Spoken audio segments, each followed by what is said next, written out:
Guys and girls, I'm back at Into Moto and it's another exclusive. There's another brand new bike, new model, 2025 plate, and I get to ride it. So let's have a look what today's bike is.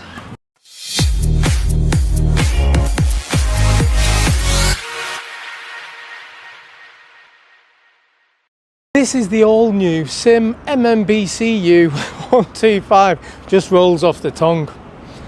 No, it doesn't. But there is actually a, I'm going to break down the name. The MMB is supposed to stand for Mamba, as in the snake. And the CU is crossover unique. So the Mamba crossover unique. Yeah, that rolls off the tongue as easily as MMBCU. Anyway, name aside, this is a brand new scooter from SYM, and for me, SYM just make the best scooters. They do technology, performance, everything. I've always been impressed with them. Let's have a look around this bike the usual way. I'll throw some specs out as we're going. Stay with me. So let's check it out from all angles. Now that's very different at the front. I don't know whether... Yeah, I'm undecided on that front.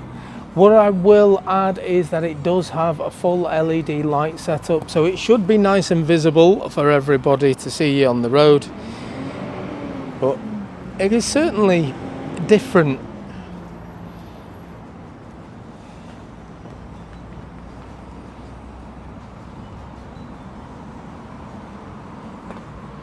And again, deliveries all the time, literally just all the time here. This is why this bike's here today.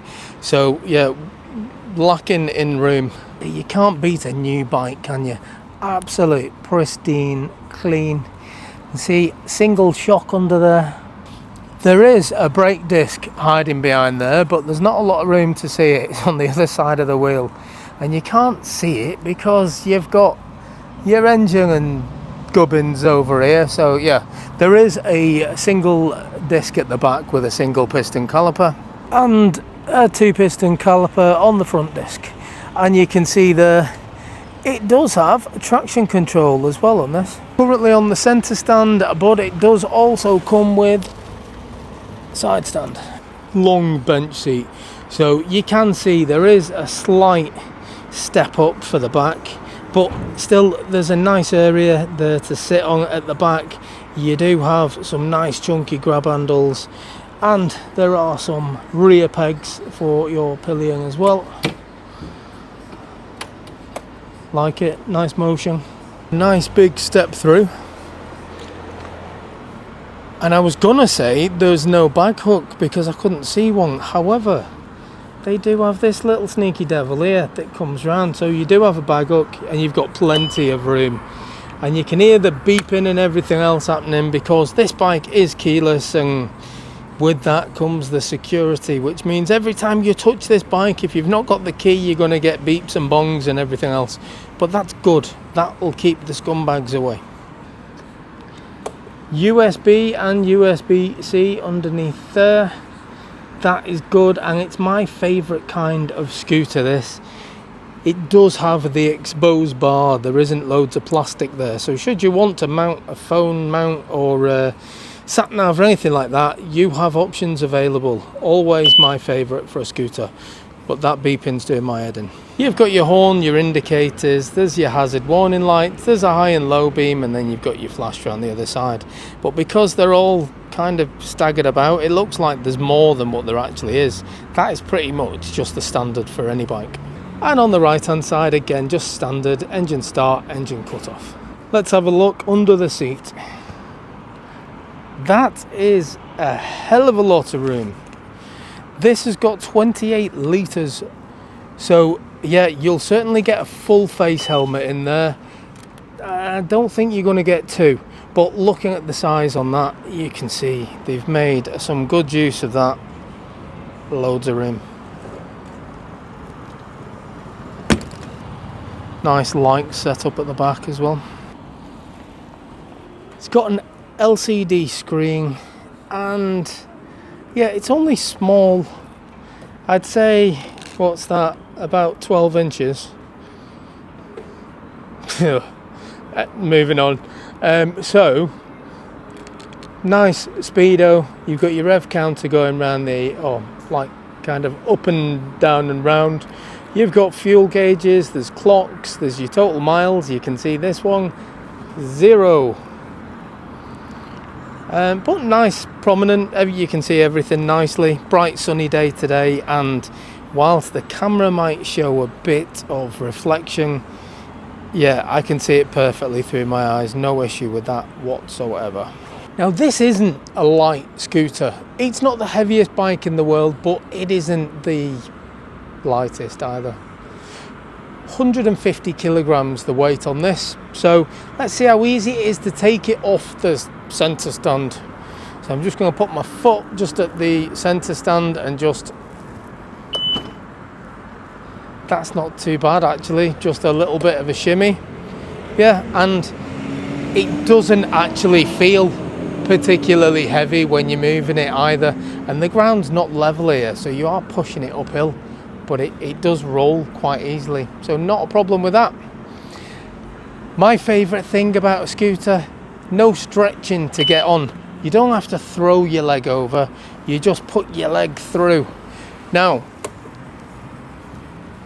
that does feel tall, so if you're taller, this may well be a good bike for you. The seat height is 810 millimeters, but it's wide, so you are kind of spread out quite a bit. So I am on my tiptoes, but it feels really well balanced. I don't feel like it's going to topple over. Yeah, it's fine at tiptoes. I've not got a problem with it. Or you just do like everyone else does. Just shuffle a bit on the seat, go flat foot one side. Not a problem if you are that little bit shorter. I actually like the foot position. A couple of scooters I've been on recently. I don't like that though. A couple of scooters I've been on recently, I found them to be quite high where you're putting your feet, so you do feel a bit strange. Only at the start, you get used to it. But this, yeah, feels good. You've got quite a bit of movement there as well. Couple of inches either side, so you can move your leg out a little bit, and it's got a cruiser peg position, so you can stretch your legs out a little bit as well. The joys of a scooter, loads of different positions to put your feet. Putting back on to the center stand, we'll see how easy that is. So I've got my foot on it, let's stand on it, see how much effort is involved in doing it. None whatsoever. That's actually the easiest I think I've ever put on a center stand. I like that. Let's carry on. I have found something that I can only describe as being pure comedy value, surely. It comes with cup holder. Now, I don't know. See, looking at that, the angle of that is kind of going that way. So whether or not I would want to put anything in that, I don't know. Maybe a bottle or something, perfect. But yeah, I certainly wouldn't be putting a full cup in that anyway. You'd end up with it all over the place. Just coming on to this snake name. So the MMBCU. So the MMB stands for Mamba, and it is all snake related. So the way they've done the footboards here, the way they've done this is supposed to mimic like a snake skin. Same goes around the paint. Now, don't know if you can see it properly. In fact, yeah, I think you can there. It's like you got like little hexagons in there, but it's got that effect all through the paint. And again, it's just about making it look like snakeskin. So you can see the theme. Wind protection, yeah, not really, but we'll see if that makes the wind go up a little bit, if there's any sort of protection when I take it for a ride. The engine on this is a liquid cooled 125cc. It's a single, and this bike is that new. I can't even find the horsepower figures. They're not online. In fact, they've gone down the modern route and I don't like it. It's got 8 kilowatts of power at 9,000 revs.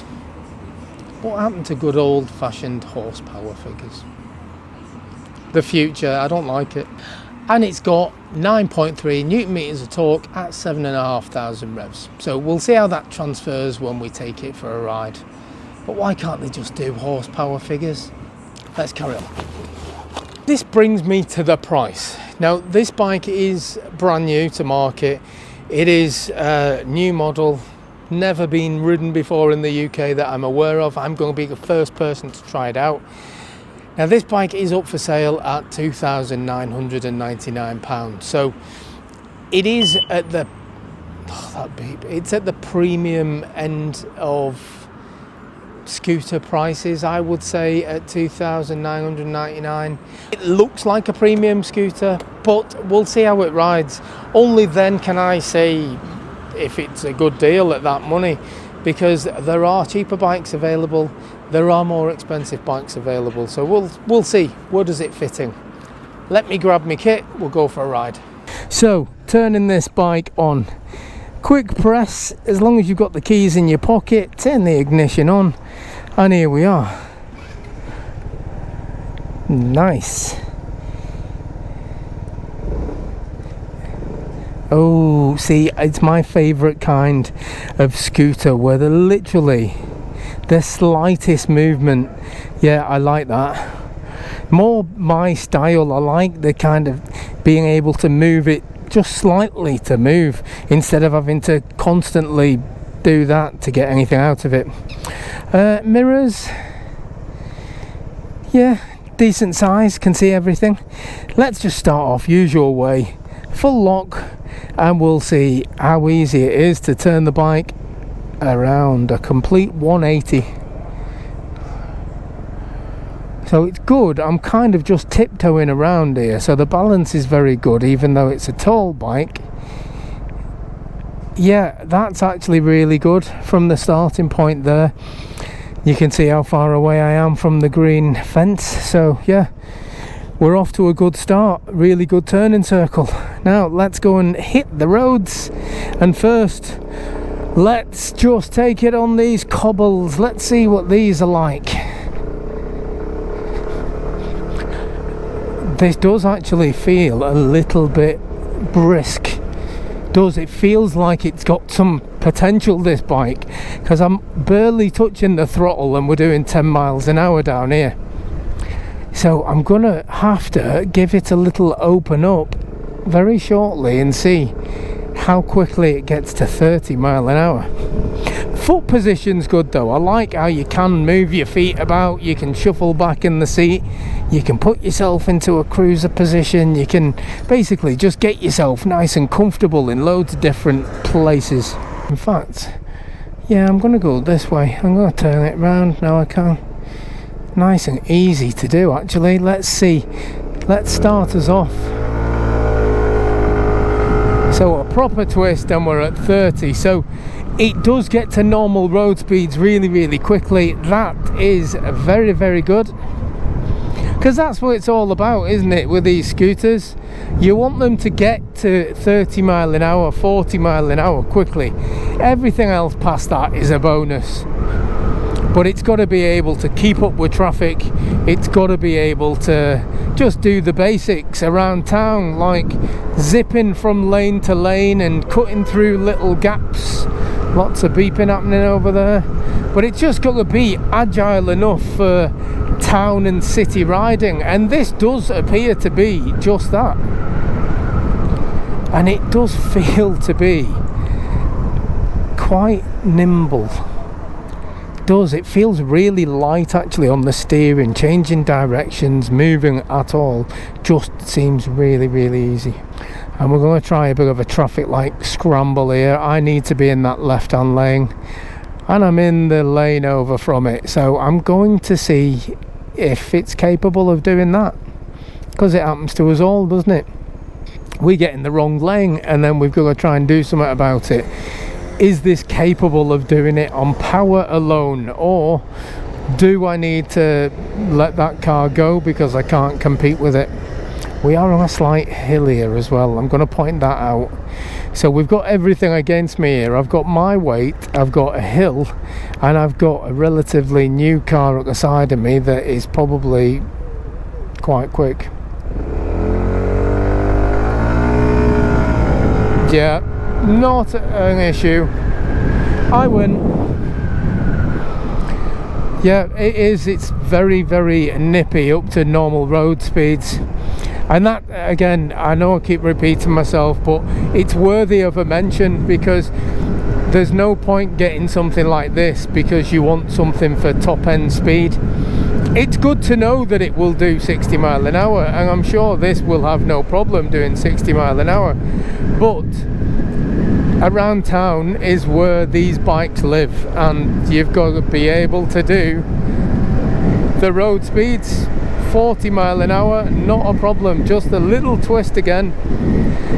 There is no wind protection, so yes, I am being battered by the wind. You could probably hear it, but I'm actually thankful for it because it's a hot summer's day. I am actually enjoying the little breeze. So at 30-40 mile an hour, it's actually a really comfortable bike to ride. Yes, there is a little bit of a breeze, but the seat is lovely. It's really nice and plush. I'm feeling really comfortable. It's so incredibly light. To move it around, like from side to side, it genuinely feels like the tyres are like yo-thing, and I know they're not, but it just feels that easy to move around. I could live with this for a bit of town riding, especially in the summer where I can get this breeze just hitting me. Oh, it's actually really, really nice. Such a warm, muggy day today, and it's just nice to have the breeze. SYM have pulled another blinder. They've come out with another really, really good scooter. It's just a different take, a different style on all of the other bikes that they do, because they do so many different scooters now, and this is just the latest. I can already tell that the performance on this is really, really good.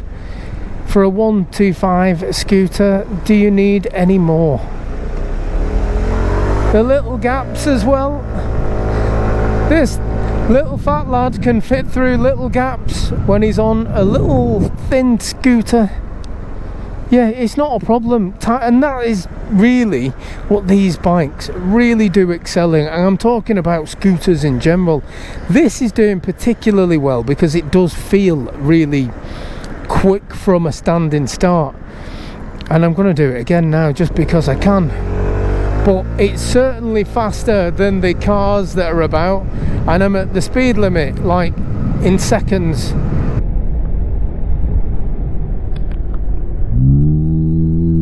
She's not bloody looking in the slightest.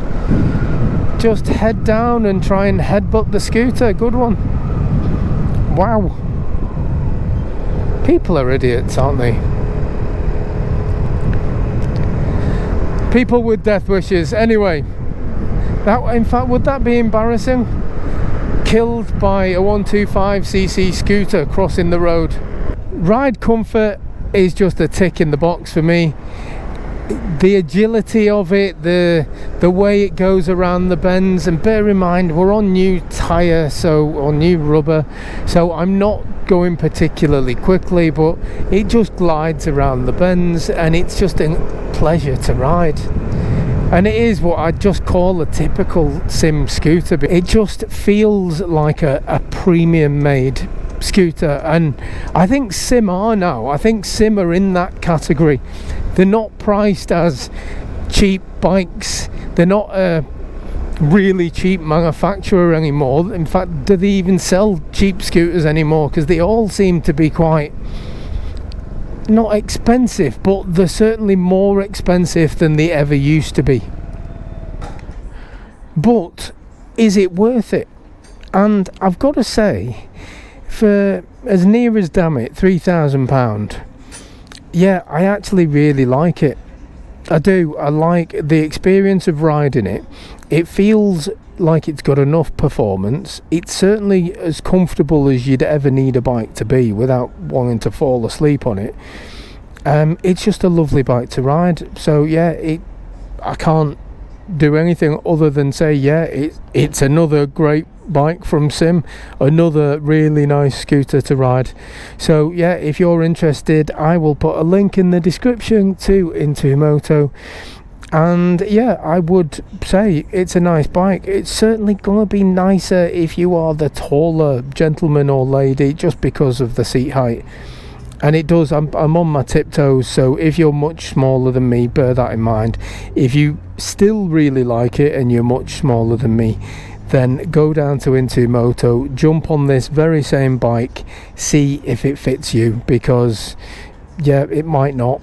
It might not. You won't know till you throw your leg over it or put your leg through, you know what I mean. So yeah, I'll put a link in the description. Thanks for watching, and I will catch you on the next one. Laters.